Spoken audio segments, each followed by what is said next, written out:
Assalamualaikum warahmatullahi wabarakatuh. Halo semuanya, perkenalkan kami dari kelompok 6 akan mempersembahkan video terkait proklamasi kemerdekaan bangsa Indonesia. Sebelumnya, perkenalkan nama saya Nafisa Aulia. Nama saya Nurul Nadia Ramadayanti. Nama saya Melanie Julia Maharani. Nama saya Sulaiman Abdul Musiki dan nama saya Nadul Kastari. Selamat menyaksikan. Baiklah, saat ini saya sedang bersama narasumber ingin menanyakan terkait materi proklamasi kemerdekaan Indonesia. Langsung saja kita ke pertanyaannya. Menurut Nadil, bagaimana proses peristiwa perumusan teks proklamasi tersebut? Jadi perumusan naskah teks proklamasi dilakukan pada tanggal 17 Agustus tahun 1945 pada pukul 3 pagi di rumah Laksamana Tadasi Maida, yang mana Laksamana Tadasi Maida memisahkan diri dan tokoh-tokoh nasional mulai membahas penyusunan naskah teks proklamasi yang melibatkan 3 tokoh nasional, yaitu Ahmad Subarjo, Muhammad Atta, dan Insinyur Soekarno. Serta juga disaksikan oleh beberapa tokoh lainnya seperti Sudiro, Burhanuddin Muhammadiyah, Miosi, dan Sudiro. Kemudian teks proklamasi tersebut memuat tentang pernyataan tegas bangsa Indonesia untuk bisa bebas dari penjajahan negara manapun serta menentukan nasibnya sendiri.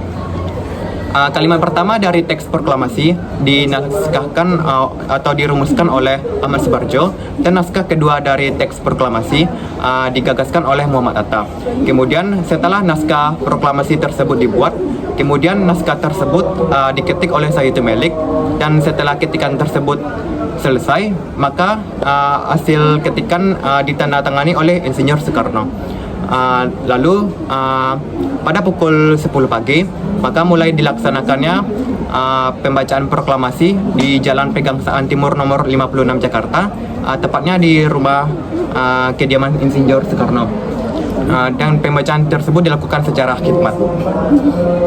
Baiklah, itu penjelasan dari Nadil. Seperti yang kita ketahui, tidak gampang Indonesia untuk meraih kemerdekaan dari para sekutunya. Baik, kita langsung saja ke pertanyaan kedua.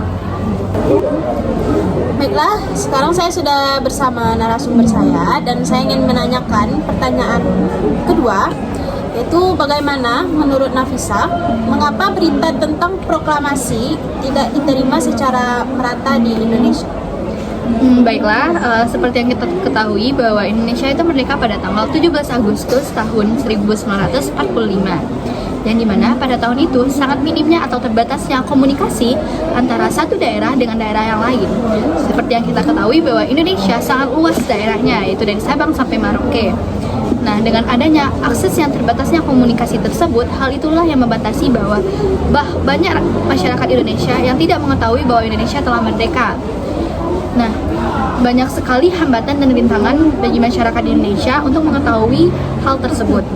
Dan juga adanya penduduk Jepang yang tinggal di Indonesia juga membatasi informasi tersebut, seperti penduduk Jepang tersebut telah tahu bahwa Indonesia telah merdeka, namun mereka menutupi hal tersebut dari masyarakat di sekitarnya. Dengan hal tersebutlah masyarakat Indonesia masih mengira-ngira bahwa Indonesia belum merdeka.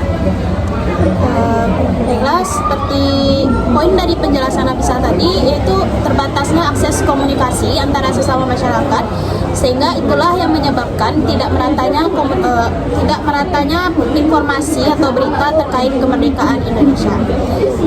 Selanjutnya mungkin sekian dari Nafisa dan kita akan lanjut ke pertanyaan ketiga. Baiklah, saya di sini sudah bersama Melanie. Saya ingin menanyakan pendapat dari Melanie. Apakah perjuangan rakyat Indonesia sudah berakhir setelah adanya proklamasi kemerdekaan Indonesia? Baik, jadi ternyata perjuangan rakyat Indonesia setelah proklamasi kemerdekaan itu dibacakan ternyata belum selesai, guys. Nah, dikarenakan pada saat itu rakyat Indonesia masih harus memperjuangkan kemerdekaan Indonesia, dikarenakan Belanda yang pada saat itu masih ingin menjajahi Indonesia. Nah, setelah perjuangan-perjuangan dan mungkin peperangan-peperangan, akhirnya Belanda itu mengakui kemerdekaan Indonesia pada tahun 1949, 3 tahun setelah proklamasi kemerdekaan Indonesia dibacakan. Oke, berarti kesimpulan dari jawaban Melani itu berarti perjuangan Indonesia itu belum berakhir setelah adanya proklamasi kemerdekaan Indonesia. Betul. Masih banyak rintangan yang harus dilalui oleh masyarakat Indonesia. Next kita lanjut ke pertanyaan keempat.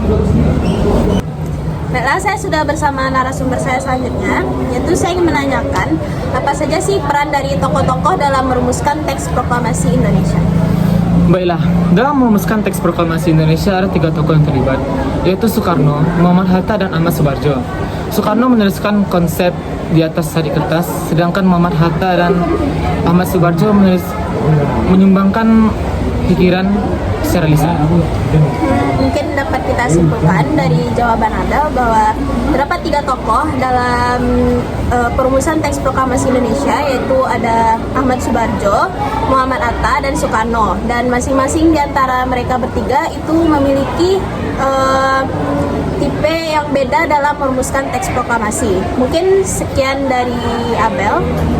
Baiklah, sekian dari kelompok kami. Mohon maaf apabila kesalahan kata maupun tindakan. Kami akhiri dengan Assalamualaikum warahmatullahi wabarakatuh.